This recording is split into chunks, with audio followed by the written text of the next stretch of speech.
Question. বিগত 5 বছরের question তুমি যদি সলভ করো ইনশাআল্লাহ সফল তুমি হবাই। প্র্যাকটিস করতে হবে, প্রচুর প্র্যাকটিস করতে হবে, প্র্যাকটিস ছাড়া তোমার কোনো কাজ নেই। আবারও একটা কথা তোমাদের উদ্দেশ্যে বলছি, সেটা হচ্ছে নিজের অবস্থানে সৎ থাকবা।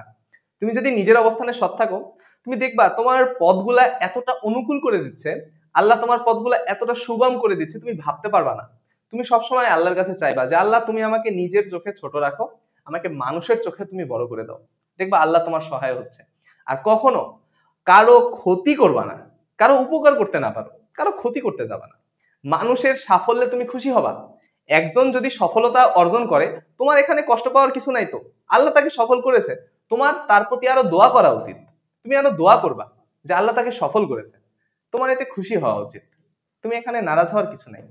সো মানুষের খুশিতে খুশি হও, মানুষের দুঃখে দুঃখিত হও। মানুষ তোমাকে বলবে যে মানুষের ভালো করে লাভ নাই, এই সেইগুলা শয়তানের কথা।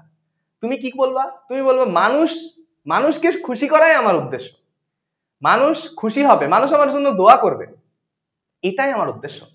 তুমি এটা বলবা, ঠিক আছে? তো সবাই ভালো থাকো, সুস্থ থাকো। দেখা হচ্ছে নেক্সট অধ্যায়ে। এই কোর্সের নেক্সট অধ্যায়ের যে ক্লাসটা, সেটা হচ্ছে তোমাদের ত্রিকোণমিতি। তো নেক্সট ক্লাসে তোমাদের সাথে দেখা হচ্ছে। আজকে এই পর্যন্তই। ধন্যবাদ সকলকে। আসসালামু আলাইকুম।